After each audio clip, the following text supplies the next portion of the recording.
We back at it. Thank y'all for tuning back in. Pelican Bay K9's giving it to you the way I always do. Fair and unbiased. Some gonna like it, some ain't. Man, y'all hit that subscribe button. Appreciate all the subscribers. We getting right on up there. Don't forget to hit that like button. Don't forget to drop down in the comments as well. Hope that that little trick that I'm telling y'all about, the unsubscribe and subscribe again. Hope y'all getting y'all notifications when the videos dropping. You know, if you haven't hit that notification bell yet, go ahead and hit it. Hit that notification bell because you don't want to be out of the loop when the videos drop. You know, big shout out to all the dog lovers from one side of the world to the other side of the world. Big shouts out to all my people in UK, all my people in Asia, all my people in America. Let's get into this dog talking news for the day. You know, we got some things to talk about, some news and some dog talk. You know, first I want to show you the pedigrees. I want to show you these pedigrees behind me off of JD and Mellow Yellow. And reason I'm speaking on these pedigrees is I'm saying that I'm showing you these pedigrees and I'm gonna show you all the dogs, you know, that I know in these pedigrees. You know, pretty much when it comes to both pedigrees, I know all the dogs in the bottom pedigree, and I know numerous dogs in the top pedigree. I know the mama, I know the daddy, I know the granddaddy, I know the grandmama, you know, and I know of the great grandmama and great granddaddy. Now, the first pedigree I'm gonna show you is JD Hog pedigree. And I want you to look at this pedigree and tell me if you see where a black dog should come from off this particular breeding right here. Look at JD Hogg's breeding, and you look at every dog in that pedigree, and tell me if you see a black dog that should be coming off of this dog. That's what I was arguing about for the last year when it comes to them hog breedings bred certain ways. See, them hog breedings bred certain ways. That's what I was arguing about. No black dog should come off of what JD's pedigree looked like.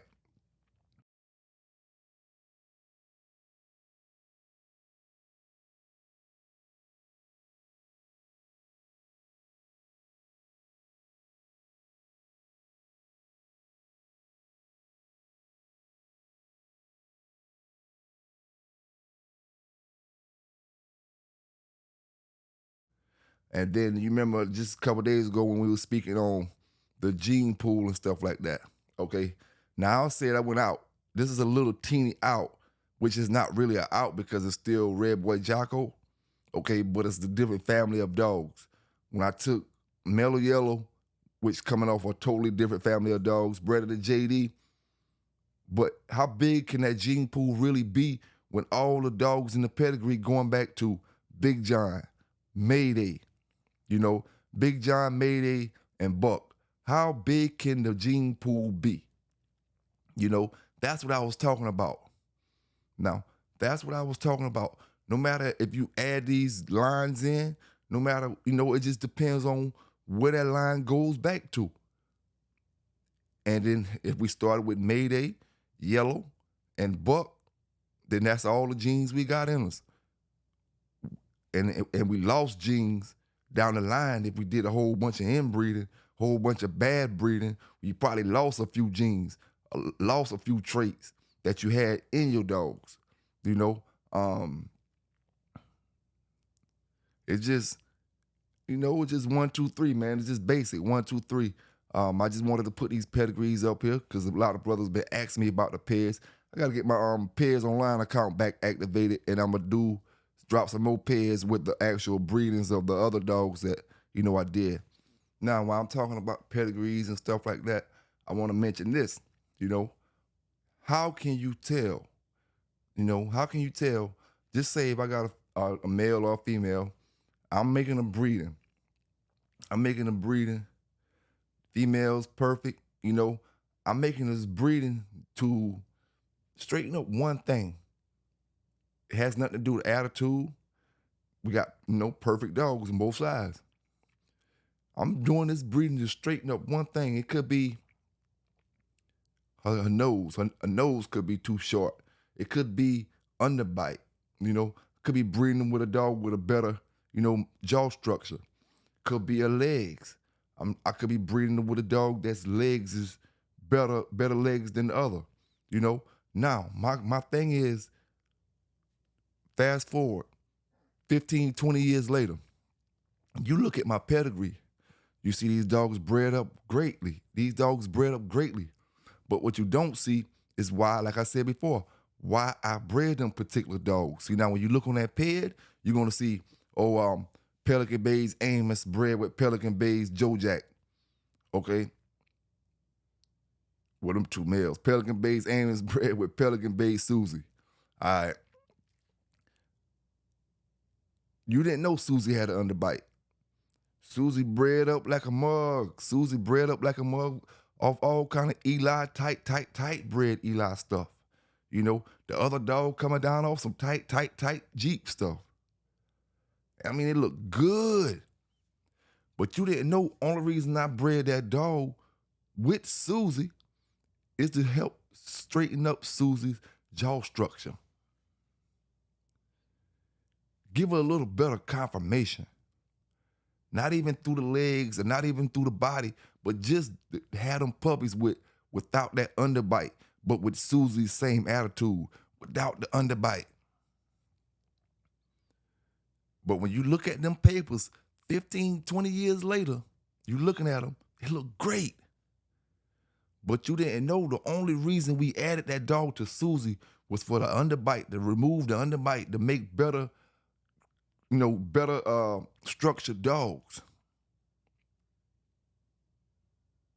So that's why I say, be very careful when you look at these pairs and thinking you can put these pairs together the way brothers put these pairs together before you. It don't make no difference if it's 10 years ago. You know, when brothers make breedings, they do it for certain reasons, which you can't see on that paper. You can't see it on the paper. So we always got to remember that. No matter if you see JD bred with Mellow Yellow 30 years down the line, you don't know why I bred them two dogs together. All you know, they was bred together, they made great dogs, and that's that. And what the pedigree looked like. So that's why I always say, be careful when brothers trying to match pedigrees. When brothers trying to say, oh, I'm going to breed it like this because they bred it like this. You know, but they bred it like this because I told y'all their jaw structure was effed up, you know, but you breeding it like this, and neither one of your dogs got the underbite. Both of your dogs perfect, you know, or not necessarily perfect, but you going into the dog, you know, going to get the particular line that they had, and it's not going to work out the same for you. You don't have a dog with structural problems. You know, you might need to add in some gameness. You might need to add in something else, you know, anything else. But it's not that underbite. It's not the structure problem that they did their breedings with, you know. It's not that. That's why I say, man, you never know what these papers, why these dogs were bred the way they was bred. So be careful. You know, we can always be, you can always get a false presumption of what something is by just reading something and not knowing about that particular situation. That's why I say it's always good to know if you can, because it's not possible for everybody. Know the dogs that's in your dog pedigree. When you know the dogs that's in your dog's pedigrees, know them, you know, whether you've been around them or you just know them, you know, you can see when your dogs start having puppies. Because all the puppies don't come out looking like the mama and the daddy all the time. Sometimes they look like the grandmama. Sometimes they look like the great-grandmama and the great-grandfather. But you won't know that because you don't know how they look. You don't know how they act. You know, you don't know anything about them besides their name on that paper. An online pedigree, which has no picture of the dog, so you can't even see the dog. Just keep that in mind, man. Just keep that in mind. Brothers make breedings for all different kind of reasons. You'll never see it on that paper. You know, you'll never see it on that paper. Now, I want to go a little left field right here real quick. There's been a lot of talk about us brothers and sisters need to be growing our own food because they put in too much chemicals, put too many chemicals, too many things. on these food products, from the meat to the vegetables. It's pretty much to the point where you need to be growing your own stuff. You might be eating something that's making you sterile. Can't have no kids. You think they got birth control out here? They making you go take, but they put something in the food that's killing half the sperm you got. Making your sperm count weak. Just giving you an example. You know what I'm saying? They got all these pesticides and all this stuff on these vegetables and fruits and different things. And all these new man-made diseases. Man, you're best off growing your own vegetables, growing your own fruits. Everybody can't have cows and all the pigs and all that type of stuff on their land or where they live at. You know what I'm saying? But if you got some type of yard, you can throw a little small garden up in there. You know what I'm saying? You can throw your little small garden up in there. And it's just crazy, man, that it's the stuff that you put in your body. You have to be so careful with it these days because of these folk getting stuff that's not actually what you're looking for. It's supposed to be this, but they got a whole bunch of things that make it taste like this. Growing things too fast, selling it while it's young, selling it while it's small, not fully developed. It just better off growing your own stuff, man. But let's get back to this dog stuff. You know what I'm saying? I just had to throw that out there real quick. Oh, let me show y'all this real quick, man. Let me show y'all this. We got Anime, her pups. You know what I'm saying? She got 2 pups this time. For anybody that been following Anime, knowing about her litters and stuff, you know how she drops them. But we had a little bad luck this time due to weather. Due to the weather, we had some bad luck. But at the same time, it's going to be a little bit easier on Anime not having to raise so many puppies. You know what I'm saying? Not having to raise so many puppies. So she has these puppies right here, and I want y'all to check them out, and we get back to the video. Anime puppies right there.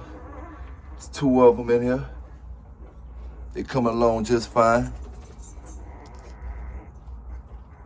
She's out eating right now. 1 male, 1 female. Both brown, black mass.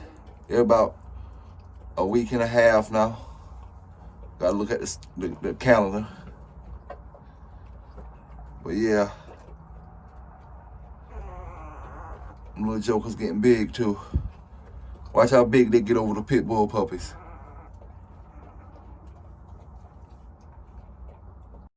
Now, I do want to mention this. I seen one brother make a comment about brothers posting bruised and scarred up dogs on Facebook and YouTube, whatever they posted them on.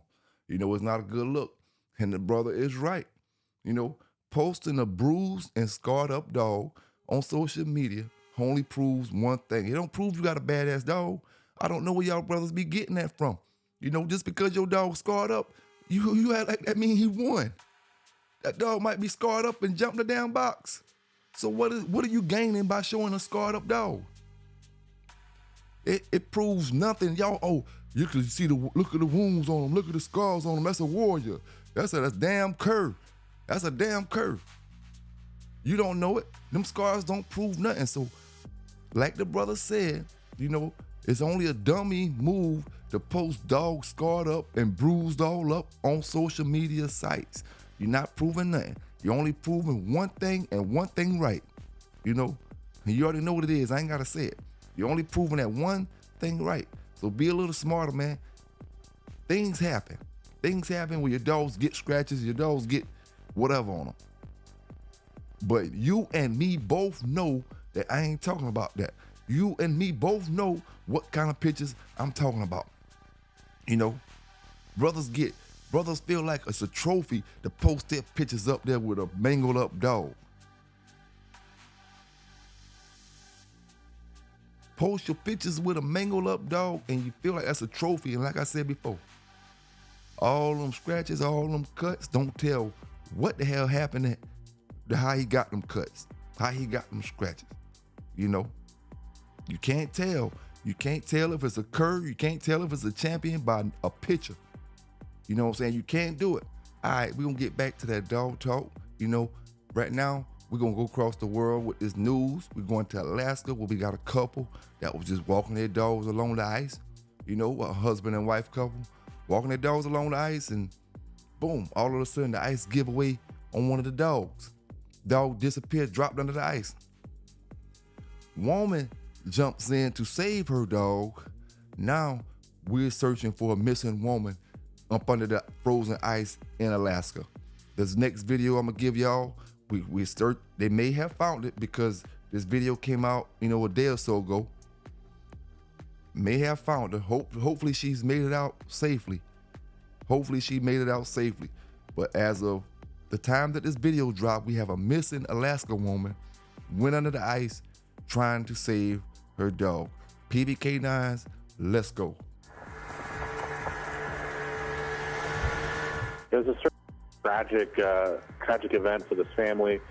Our thoughts are with them, especially with the closeness to the Christmas holiday. The woman disappeared Saturday, with initial reports coming in late Saturday morning, prompting the Alaska State Troopers to activate a search and rescue. Our focus right now is on finding this missing woman, so that way her family has some closure. On Sunday, a dive team worked to cut ice where they used a variety of possible methods, including deploying divers, sonar, and underwater vehicles to try and locate the missing woman. During today's active search window, we were searching a number of areas of interest that the dive team identified yesterday when they were out there surveying the site.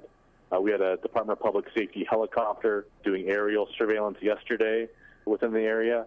So the dive team is confident that they are searching in the right areas. AST says the man and woman involved in the incident were walking along the trail with their dogs when one of the animals went into Eagle River's open water. The couple then went into the water to search for the dog, but the woman did not resurface. Representative Jamie Aller, the legislator representing the area in Eagle River where the woman disappeared, wrote of the impact to the close-knit community. She says in part, quote, "This incident is a heartbreaking tragedy and it deeply saddens all of us. The loss experienced by the family is beyond words, and they have my most heartfelt sympathies in this difficult time. This event is a grave reminder of how quickly situations can turn perilous in natural settings, especially near our river." Allard says she encourages the Chugach Eagle River community to come together to support the family of the missing woman and thank those involved in the search and rescue operations. McDaniel is urging people to be cautious of thin ice. If you're going to be on any frozen lakes, rivers, other types of waterways, make sure you know the depth of the ice. With this interesting winter that we've had here in South Central Alaska, there could be a substantial amount of snow on top of very thin ice. Lex Silverton, Alaska's news source. Now, how many brothers and sisters would have jumped in that cold ice water to save their dog? A lot of y'all brothers might be saying, I would. You know, holding your hand up. A lot of y'all might be able to say he would have just stayed under the ice. You know, everybody have their own, own thing about it. Same thing I say if your dog get grabbed by an alligator at the river. You know, he on the river edge and a gator grab him. You gonna let him go or you gonna run to save him? You know, it's just, everybody do different things. Some of y'all brothers talk a lot of trash and you be like, man, damn that dog, I ain't going. But it ain't, sometimes it's just natural instinct. Say if you chilling on a river or something, your dog on the edge, something come right there and grab your dog. It ain't a thing of whether you're going or not. It happens naturally. If you love that dog, you automatically go towards the problem, and then 5 minutes later you like, damn, I'm scared. You scared of gators. You ain't messing with nothing like that. But the thing is, you saw one of your loved ones in trouble. You didn't think. It instantly kicked in. Boom, boom, boom. Try to do something, until, maybe reality kick in or something like that. And now you see you trying to fight off a gator. But a lot of people, just go straight to reacting. But when it's not happening, we all say, yo, I ain't gonna jump in. I ain't gonna save my dog. I will save my dog. The ones who saying they will, they probably won't. And the ones who saying they won't, they probably will. You know what I'm saying? But let's move on. Let's move on, because we got some, I want to talk about pit bull behavior on this particular one. Pit bull behavior. And where we get it confused at sometimes. with any dog's behavior. All right, we got pit bull kills 3 innocent Dutch, we call them Dutch hounds, or what do you call them, long dogs, them little small dogs. They jumped the fence, and pretty much the little small dogs was at the pit bull's mercy. Pit bulls came in, killed all the dogs. All right. Thing is, on this situation, I really feel like both parties were innocent. The woman whose dogs they were, she really didn't know the dogs were that way. She really didn't, and she thought she had a dog secured in the cage. She never seen them act like this before, and I'm gonna show y'all the video, but she never seen the dogs act like this. And that's why I say we talking about dog behavior on this particular part right here. It's a deal. I got Rufus over there. Rufus is a pit bull, nice pit bull. I tell y'all all the time, even when it comes to Marino, my Malinois, and my other pit bulls, he teaches them bad habits. When you got one dog, you good. When I say you good, whatever you teach that dog is what that dog know. But when you have that dog around another dog, you can teach that dog whatever you want to teach him. But when he get around that other dog, it's things, be prepared for the unpredictable. Be prepared for the unpredictable. If he wasn't jumping out the cage and chasing after squirrels, he might do it now. If he wasn't doing this, he may do it now. It's just the thing is one dog is a whole lot different than two, because when you got 2 dogs and 3 dogs together, they start thinking of trouble. They can't speak like we can hear like how I'm talking now. But I'm telling you, when you put them dogs together, unpredictable things happen. It don't matter what breed of dog it is. Of course we're not talking about no little small house dogs. Pressing canaries. One pressing canary, we good, okay? You put 2 and 3 of different dogs. It don't matter about the same breed or not. Once you put multiple dogs together, it can be a pressing canary, a pit bull, and a Belgian Malinois. Once you put them 3 dogs together, you get a fruit punch. All 3 dogs working together like a pack. They train and all that type of stuff. You got them trained. But when these dogs hang together, they do their own thing. You got to remember that. When you go in a house and you leave them dogs outside in the yard, you got to remember they in an unpredictable mind state at this moment. You know what I'm saying? Unpredictable. And like I said, it don't matter how much your dogs is trained when they're around you. When they're around by themselves and there's multiple dogs, look for a problem every now and then. You know what I'm saying? And that's what's going to happen in this particular video, my opinion. You know what I'm saying? Just my opinion. I'm listening to the owner of the pit bulls talk. They always get ridiculed for the actions or whatever. I'm listening to her talk. She seems sincere. The other woman is hurt by her dogs being killed. It's 2 bad situations. But at the end of the day, the only mistake I see made from what I'm looking at on this video, we can't trust these dogs in multiples when you got them loose. If there's no way I'm going to leave out my yard with JD Hall. I'm just giving you an example. This will never happen because these fools do not like each other. JD Hawk running loose in the backyard, Marino running loose in the backyard, and let's say one of y'all brothers or sisters got a little Shih Tzu running loose in the backyard. All 3 of them dogs running loose, and they just friends. It seems like they the coolest dogs ever to you. You in the house, you chilling, you doing something in the house right now, not really paying attention. The dogs are always fine in that backyard. When you out there, but now you're not out there, they becoming mischievous. The little one sometimes starts the stuff. It may be the little small dog that starts it and gets the big dogs to do all the crazy stuff. It goes just like that. You know what I'm saying? It goes just like that. This little one here can't hurt a soul, but this little one know how to communicate to that big one to get that big one to do something that he wouldn't normally do. And that's all I want to say on that. Y'all check the video out, you know what I'm saying? And just remember, multiple dogs give you unpredictability sometimes when it comes to knowing your dog and giving your dog lead way sometimes, a little more freedom than he deserves when, you're supposed to be kind of watching him.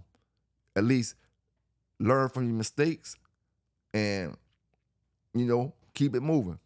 Wichita neighborhood wants answers tonight after 3 dogs are mauled to death. Just a couple of weeks ago, after a mail carrier was bitten, residents there were told that their service would be suspended if they didn't get street-side mailboxes. Now one woman has lost her pets.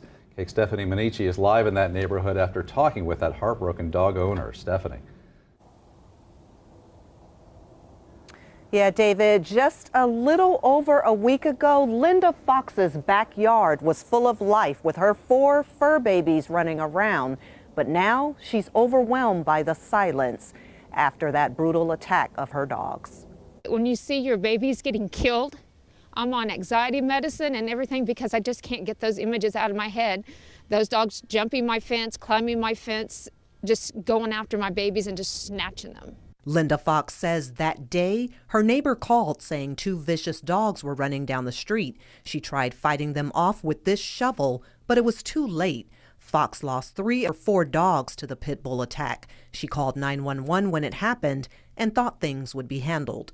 She said that they would dispatch the police and animal control out. Nobody ever came out. The police didn't come out. Animal control never came out both times. Nicole Stevenson owns the pit bulls responsible for the attack. She says pets are like children, and she hurts for Fox. It was terrible.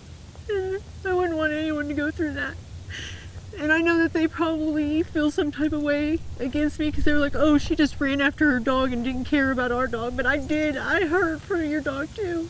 She says her pit bulls got out the day of the attack by hopping a fence. She says they were harmless, and this was the first time they've ever attacked. Stevenson's neighbor says she tried helping get the dogs back in the yard. We were just trying to get the dogs before they do anything, We wanted to make sure they didn't do nothing, so we tried to get them. Just days before, there was another dog attack in the same neighborhood. On Tuesday, when that happened to my neighbor's dogs, I flagged down a policeman, and I said, are you here because of this? He goes, no, we don't have anything in our system. I was like, my neighbor is standing right there, and he says, I called 911, I can show you on my phone.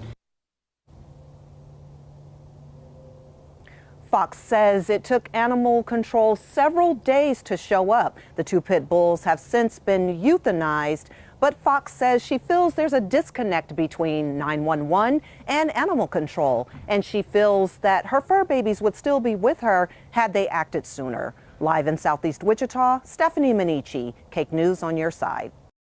All right, let's talk a little bit of keep talk. Let's talk a little bit of exercise. Talk a little bit of water weight. Okay, and this is opinionated. I'm asking y'all, do brothers, because I know brothers withhold water from their dogs during certain parts of the keep. My thing is,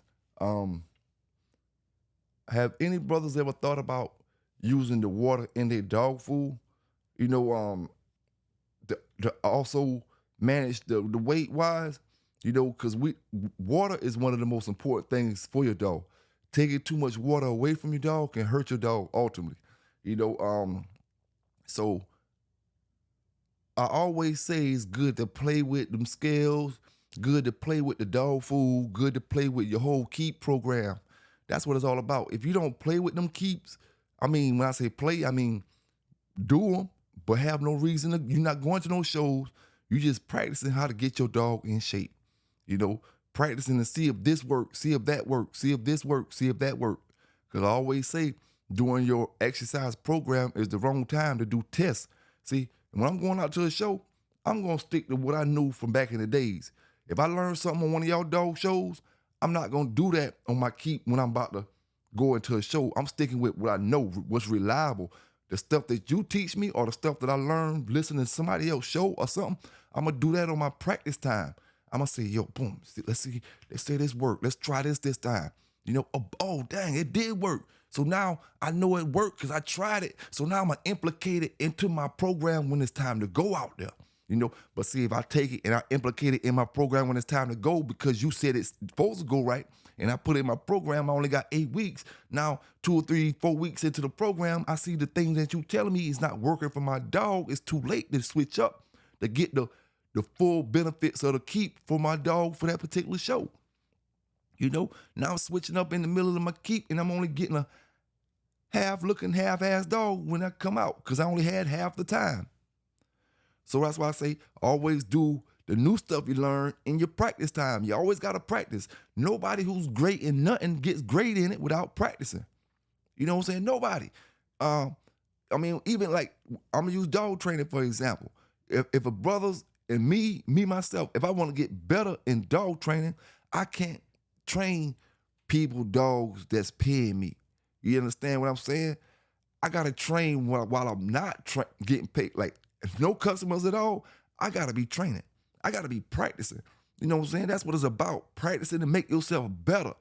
Learn different things. Only way you can learn different things is by practicing. If you wait to the showtime, then what you get then is you get a learning experience. You know what I'm saying? You get a learning experience, but it still don't necessarily tell you how to do it the right way. Only practicing tells you how to do it the right way, because if you don't do it the right way, next time you tweak it up a little bit, okay, boom, we're a little more closer to our goal. We ain't got it quite where we wanted at, but next time we tweak it up a little bit more. And that only comes from playing with it. So when you do come, you don't have no excuses about the dog situation, because you gave your all, so now the dog got to give his all. If he don't give his all, then you know what you got. You know what I'm saying? You can't blame it on the workout program. You can't blame it on the keep. You know what I'm saying? None of that type of stuff. Now, what I was saying about the dog food and the water, because we always like to hold our water from, to keep that weight management right, that water weight management right. You know what I'm saying? And thing is, when we put that water in that food and let it soak all the way in, then see what the dog weigh. See what the dog weigh. And another thing I want to talk about is the actual count. The count to check the dog for his dryness and see if he's too wet. Is there a right and a wrong count number? Is there a right and a wrong count number when it comes to checking your dog's dryness? Some people like the 1. Some people like the flat out. Me myself, I like in between a 1 and a flat out, maybe like a 0.5. If that's something, that's possible. Maybe like a 0.5, but I don't like, the slow drop. You know what I'm saying? The 2 count and the 1.5 and all that. That's why I'm a big, big believer of hard work and dedication when it comes to the exercise. The better, the more in shape you have your dog, healthy you have your dog, the less you got to worry about all that drying out stuff. The less you got to worry about. You bringing a naturally healthy, naturally exercise, he can handle his weight. If it get into the 2 hour, the hour and a half, 2 hour mark, he gonna need that water weight.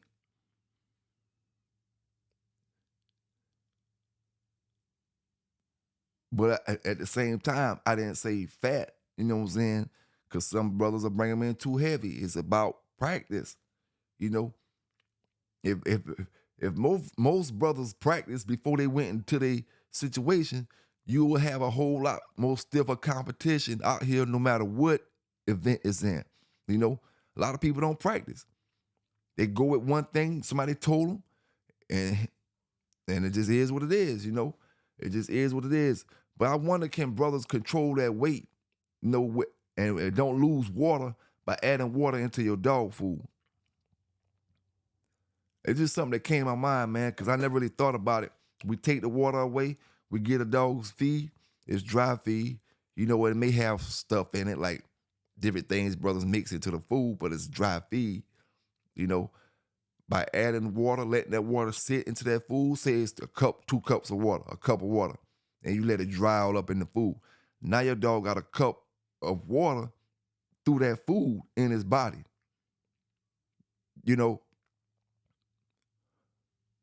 I don't know, man. I'm just asking, because I'm curious about it myself on the water intake. Now, let me ask you this, man. You got a dog that went over an hour. Maybe they're going close to an hour and a half, 2 hours. He's on top. The other dog is pretty much, out of it. The other dog is pretty much out of it. Ready to give it up. Both dogs are getting tired. The dog on top turns around, breaks out. I mean, he was kicking ass for the last 30 minutes. He turned around and he breaks camp. My question, y'all brothers down there, old schoolers, because this is an old school question. We're not talking about no modern day stuff. My question is that dog a cur that left off the top, or is Mother Nature kicking in? You see? Because really, if you look at Mother Nature, look at the animals in the wild, they're not going to fight to the death like that. Their death is going to be within the first 5-10 minutes because they going in for the kill off top. Not no 2 hours. No animal going to stay down there and fight for 2 hours straight. We can blame it on the gameness and say it's the gameness in the pit bull, or we can blame it on the way these animals eat. These animals not fighting, these animals are eating, so the fight not gonna last 2 hours in the wild. You know how it's gonna last 2 hours when both of these animals trying to eat each other? It's different with pit bulls. So we can't compare a pit bull gameness to what these animals doing in the wild. You know what I'm saying? We can't do it. You can't do it. Because if a pit bull beat you up 15, 20 minutes, he not going to eat. Some pit bulls will eat a dog, but not all of them. All them animals in the wild going to eat the dog if they get them in 10 to 15 minutes. So it's different. So that's why I'm asking, is Mother Nature kicking back in on the dog? And dogs in the wild won't fight to death because they know they got to hunt the next day. We can't sustain no injuries to our body that could stop us from hunting, stop us from living the next day. We don't have no vet to go to, is what the animals in the wild are saying. So they're going to end up leaving. That's why animals in the wild don't fight to the death like that, okay? So my thing is, by that dog leaving on top, what is that? What is kicking in on that dog? Is it the fact that he knows he beat the dog already? It's over. I'm about to go. I have no reason to be here now. I done beat him. He submitted to me. I'm gone. Is it Mother Nature kicking in? Or what? You know what I'm saying? Or what is it? Is he a cur? Could you call him a cur? I mean, if he put the beat down for the last 30 minutes. Now we going on 2 hours. For the last 30 minutes, he put the beat down on him. The other dog never got back on top. The other dog not even showing that he's gonna come back. But the one on top turn around and break camp. The one on the bottom, he don't get up, try to chase him. He glad he left. But my whole question is the dog on top that left considered a cur? Is he worth breeding to? Will them traits come back up in your puppies? Them light switch traits. Quit, you're on and you're off. You know what I'm saying? What do you call it? Is what I'm asking. Because you got plenty of brothers out there with dogs just like that. Now, my thing is, if a dog is not tired, same way. If a dog is not tired and he's on top, out of hole, and he's not trying to do anything unless the one on the bottom makes sudden moves. If the one on the bottom makes sudden moves, try to move, then he'll try to jump on him. If he just standing over him growling, what do you call that? If he's not in hole. If he's not in hole, how is he any different than the dog that turned around and left? If he's not taking hold. Just because he didn't leave, if he's not taking hold, he still does not want to engage. With him not wanting to engage, he is no different than the dog that left. So what do you call them? Do you breed a dog that come out of hole at an hour and a half, an hour? They're not tired. You know, they still got plenty, go in them. He on top, but he won't make a hole. What do? Breathe that and blame it on, say, oh, he tired? Oh, he tired? Why that one that left off the top and jumped the box couldn't be tired?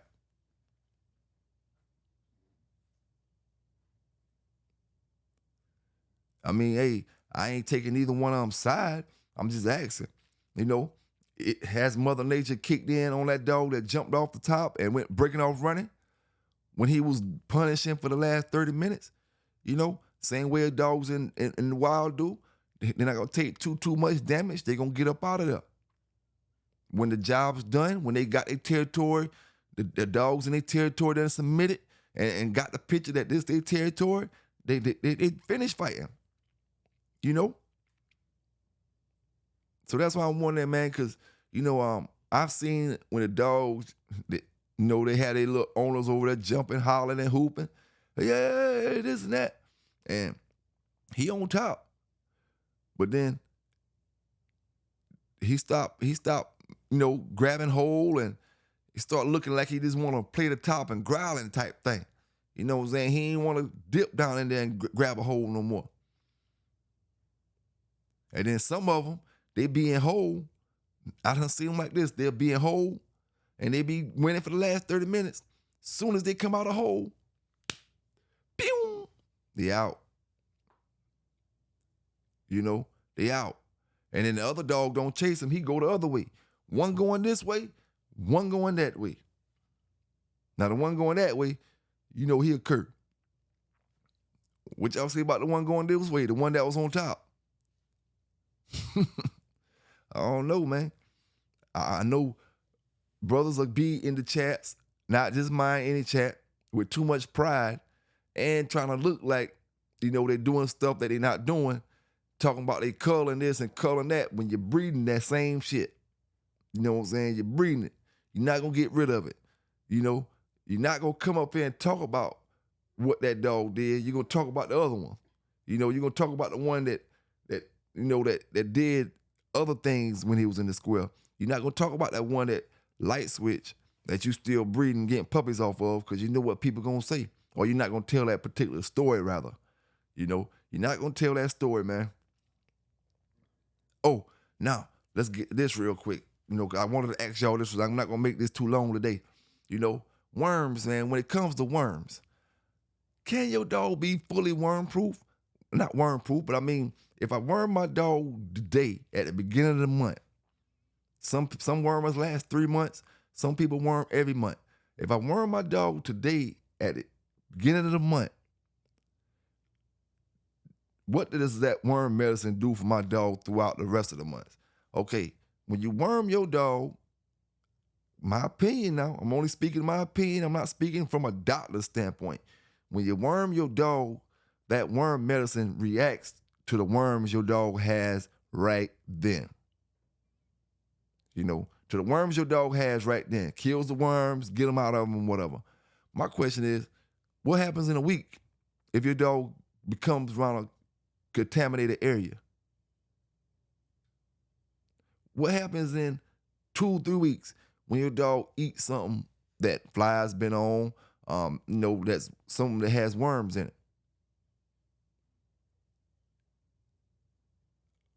Now, another thing I'm asking, okay,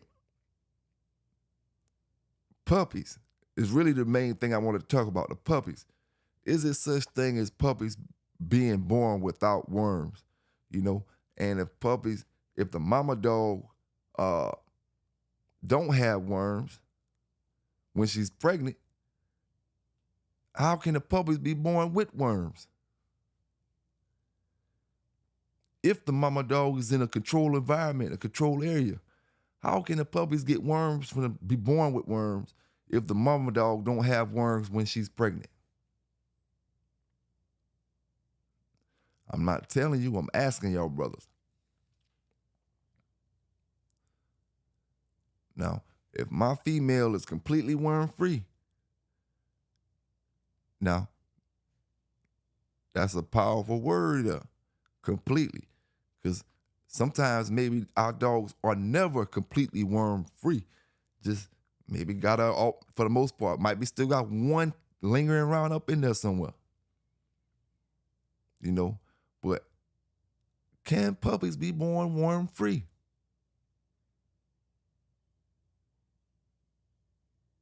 And I'm speaking more on dogs in controlled environments. You know, where you don't have flies flying around jumping on the food like they would be outside or they would be in another area.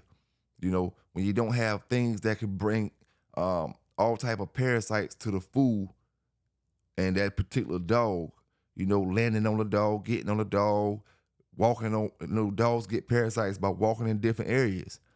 Areas with parasites all in the dirt, all in the ground. He may walk on some feces somewhere that you don't really know. You can't really see it because it's in the grass or something. He may step on it. Parasites travel, you know, get stuff all in his feet. And after a while, they done, you know how that go. But yeah, man, I'm just wanting to drop down in the chat, man. Y'all don't forget to hit that like button, though. Don't forget to hit that like button. I appreciate all the ones that watched the last video and the video before that and the video before that. Big salute to all my brothers out there. You know, big salute to all my brothers. Can a dog be worm-free? Born worm-free? You know, can a dog be born worm-free? And the thing is, we know when we worm our dog, it gets the worms out, like I was saying just a second ago. But can we just say that we worm our dog to get the worms out, but for the rest of the time until he gets worm again, it's just building up a chance to get more worms in him. You know, just building up time to get more worms in them. We get these worms out today, you know, this medicine is not going to stay in this system killing worms for the next 2 weeks.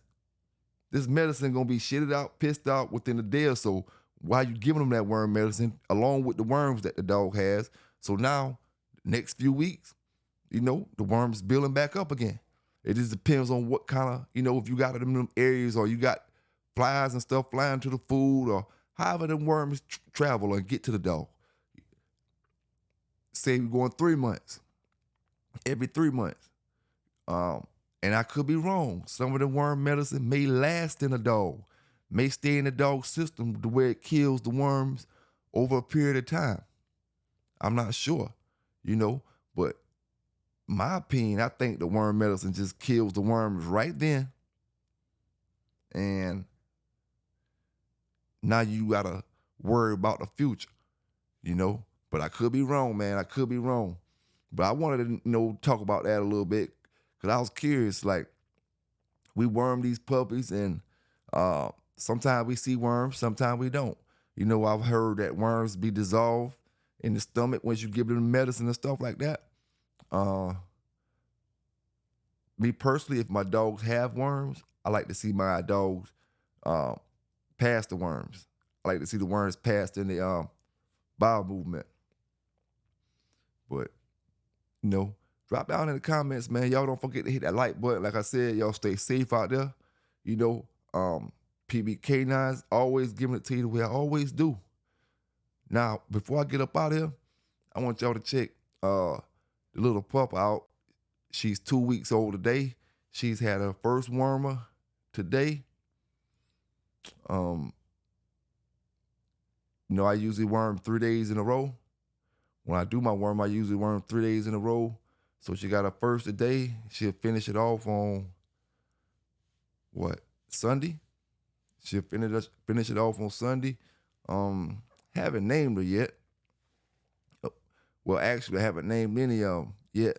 The puppies will have names on their papers, but that's just so I could send the papers off or whatever. I could do them 1, 2, 3 or whatever, but I just give them names. You want to change your name, you know, just do your name change on your own. But yeah, man, y'all stay safe out there. Y'all stay legal out there. PBK9s. And like I say, man, I appreciate y'all rocking with me for all the videos. Appreciate y'all rocking with the Bay all 2023. You know, we gonna jump in 2024 with a bang. Jump in it with a bang. Get this thing rolling. Give you that dog news. Give you that dog talk the way you like it. Fair and unbiased. You know, fair and unbiased. Y'all stay safe out there. Y'all stay legal out there. PPK9s, and I'm out.